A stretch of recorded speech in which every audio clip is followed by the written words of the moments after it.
how simple would the process be if you submitted an application and the second you submit the application, you know whether it's validated, and also you know, have you been approved? Because really, no one needs 6, 7, 8, 9 weeks to assess most applications, particularly things like PD. If you are just assessing an application, really, when it comes to PD, people are just looking at the plans. Is that right? Yes or no? But it takes 8 weeks just to get to that point of the officer even looking at it. But what if you could use AI to submit your applications? AI reads your drawings, understands whether they're valid or not, and then that goes to the authority or just this AI authority. The AI authority immediately tells you that's acceptable or it's not. It'll ask you to make revisions or it won't, and then you'll get a decision. And we're talking about minutes. And if you want to learn more about the planning process and how you can unlock value out of any property, click the link below to learn more. So recently you might have heard about the release of ChatGPT. It's hit the press a lot lately. There's loads of videos online about its applications, what you can do with it, and how people are thinking creatively about the best ways to do it. So I thought I would chime in and talk about how ChatGPT or other forms of automation, other forms of AI potentially could replace planners, maybe the whole planning system, or certainly, I think in the very near future, a certain type of planning that should be sorted out relatively easily. So first of all, you don't really need to watch my videos to know that I've got a few frustrations about planning, and also you only have to ask the guy on the street to ask them about what they think about planning, and they will just reel off everything that's wrong with it. Now, most of the frustration comes with inconsistency, delays in decision, and a lack of contact that you can get with the officer, whether it's the officer or the local authority in general. So normally what happens when you submit an application, you submit it through the planning portal and it goes into the ether. You'll get a response back from the planning portal to tell you that it's been submitted, which is great, but then the application is in the council's hands, and that is where all of these problems start. First of all, it takes forever for you to find out whether your application has even been validated. If it hasn't been validated, then maybe 6 weeks after you've submitted your application, you'll get an email to say, we need this. You'll reply back with the required documents, then they'll take another couple of weeks to validate it, and then the clock starts. And then after that starts, it might be 5, 6, 7, 8 weeks before the officer gets in touch with you. And if they've got any revisions that you might need, you'll submit the revisions, you'll reply to them, then they'll take another 3 or 4 or 5 weeks to reply to those revisions. And, you know, without thinking really, without anything actually being done, you're already looking at 4 months really for an application to be fully considered. And that's with a fair wind, assuming that you can actually get permission. If you get refused, these timeframes are drastically increased. You have those initial timeframes of the actual decision being made, and then you get the appeal, which has its own whole world of timeframes with it. And the other thing is getting hold of the officer. I've mentioned it already, but what happens now is you submit an email. Sometimes the validation letter that you have, depending on the council, you'll have an actual direct email or a direct number. That's quite rare. Not all councils do that, but that's a good start. You can get hold of them. But as everyone knows, when you try and contact an officer, and I know being an officer, if you have applications of 90, 100 plus, which most officers have these days, you're getting called every day, every 5-10 minutes by applicants finding out what is going on with their application. So fair enough to an officer, if they actually want to get some work done, they can't answer all those calls. So they screen them, they block them out, and they just get to it when they get to it. And that's the whole frustration. People are clamoring and just desperate for information about the outcome of their application, and they can't find out what it is. I've talked about this a lot. I've gone on too long, but that's the point. Everyone's frustrated with the planning system. It's archaic, it's slow. You can't get hold of people. The decisions take too long. It's really hard to find out where the information is, the relevant information is to your application. What are the relevant policies? What are the relevant issues with your application? Is it a transport issue? Are there trees? Is there conservation? And what are the issues within those issues? So those are the problems that are being laid out. Now, ChatGPT has been released, and already at the time of this video, it's been out for about 6 weeks. And already the amount of creativity that's gone into how it can be used is unbelievable. You know, people are writing books, people are writing video scripts, entire websites are being coded, all through simple questioning of the model. You just type in your questions and it spits it out. Now, I've done a little test with it to find out whether or not it knows what are the adopted planning policies for a local authority. That just happens to be because I'm a planner, so I'll do that. And that's where it already becomes unstuck. And that, I think, is where once that issue gets solved, really there is no end to the possibilities the way or AI can be used through planning. So if you think about it, what you could use, how simple would the process be if you submitted an application, and the second you submit the application, you know whether it's validated, and also you know, have you been approved? Because really, no one needs 6, 7, 8, 9 weeks to assess most applications, particularly things like PD. If you are just assessing an application, really, when it comes to PD, people are just looking at the plans. Is that right? Yes or no? But it takes 8 weeks just to get to that point of the officer even looking at it. But what if you could use AI to submit your applications? AI reads your drawings, understands whether they're valid or not, and then that goes to the authority or just this AI authority. The AI authority immediately tells you that's acceptable or it's not. It'll ask you to make revisions or it won't, and then you'll get a decision. And we're talking about minutes. The work leading up to it is what will take the time. But once you actually submit to the authority, theoretically, there should be absolutely no delay at all, so that you can just crack on with building. And the same can go with building regulations. You can AI all of this. So just touching on a potential few benefits of AI. Now, if you think about certain applications or sites, a lot of work goes into history checking, fact checking, research, planning history, planning policies, other material considerations that are surrounding the area. Now, AI has the ability to process all of that data within an absolute instant, so there's no need for analysis, potentially. When there's issues of conservation, say, or transport even. So transport is potentially quite an easy one. With transport, they will know how busy the roads already are, how much parking is in the area, what are the angles within the roads to know how big a vehicle can make certain turnings, that kind of thing.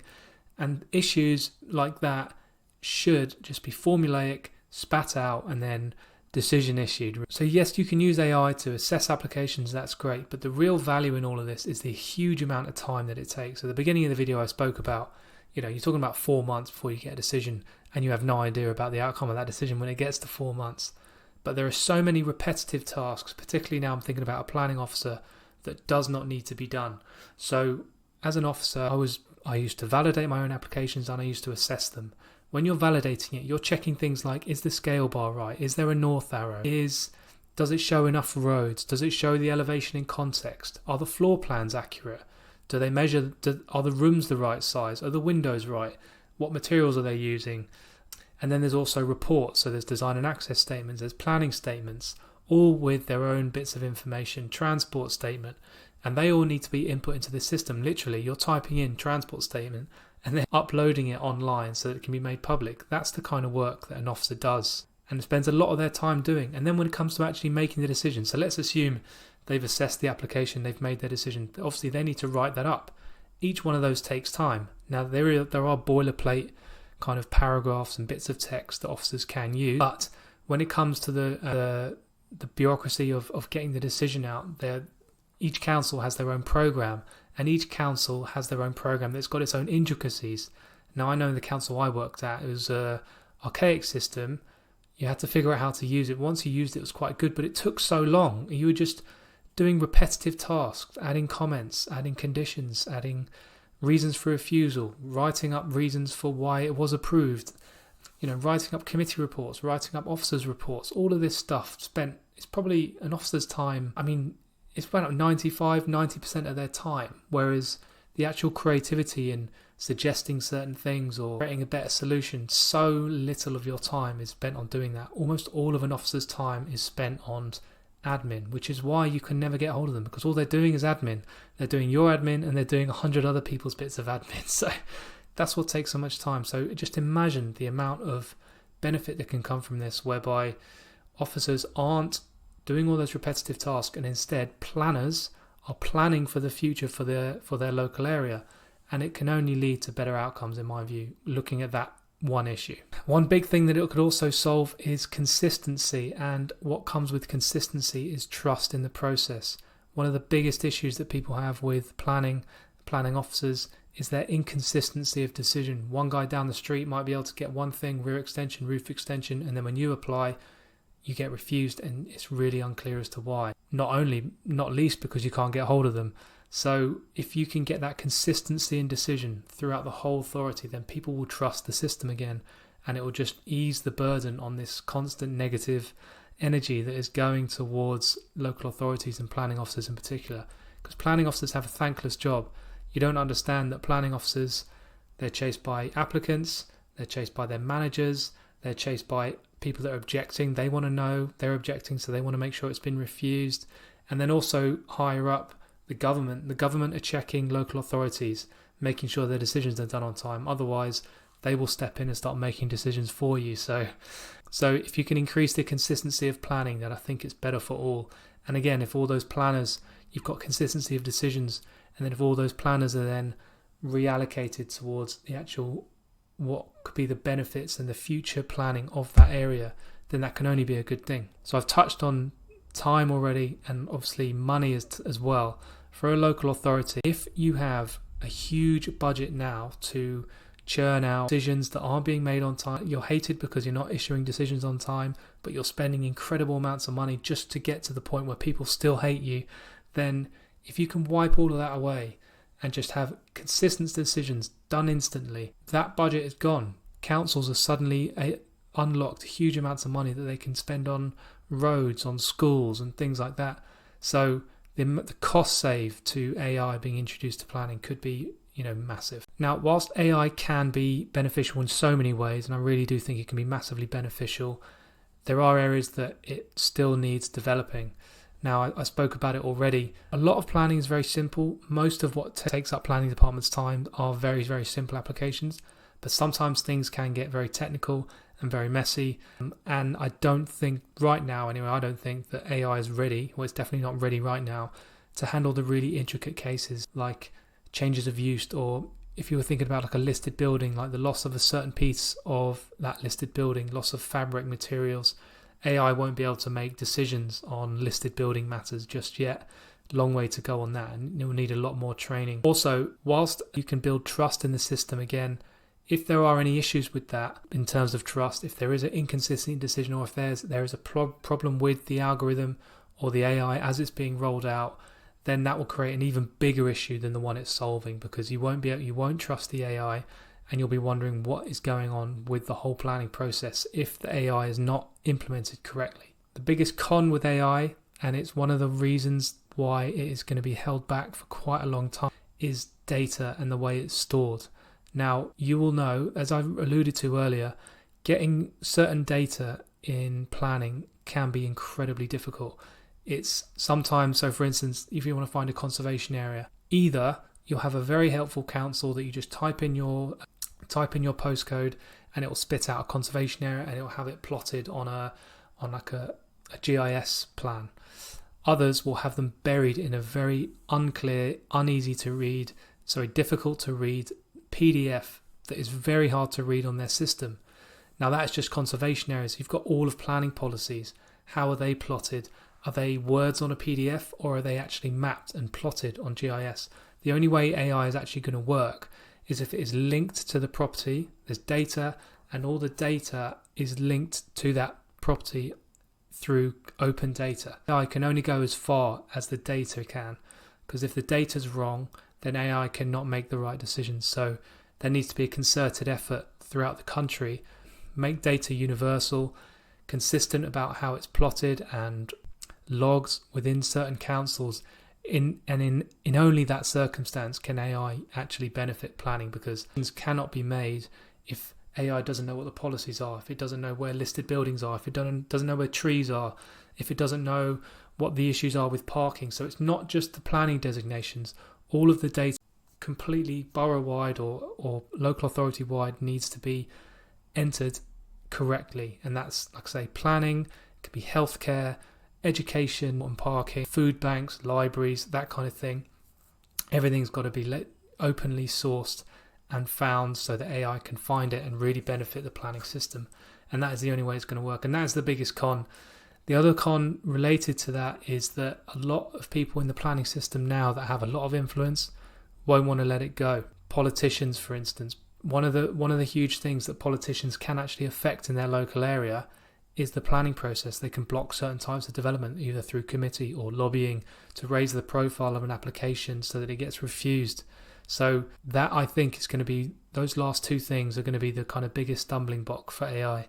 How is the data plotted, and are councils openly accepting that they need to then plot their data in a certain way so that AI can use it?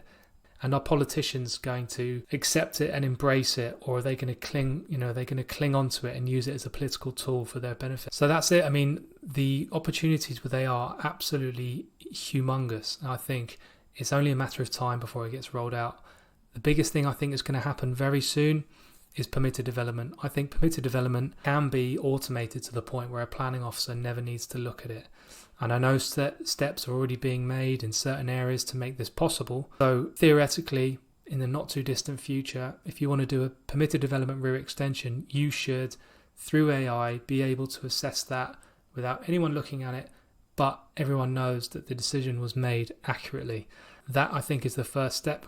Once that's done, you can step it up to more complex things. So the opportunities for AI are huge. I really hope it gets embraced by the planning world. Until then, all the videos that I've done on how to find value in a property, how to use certain areas of planning to your benefit are all valid. Everything is valid until AI is embraced by the planning world. So read up, learn on anything you need to get the most out of planning, and I'll see you on the next video.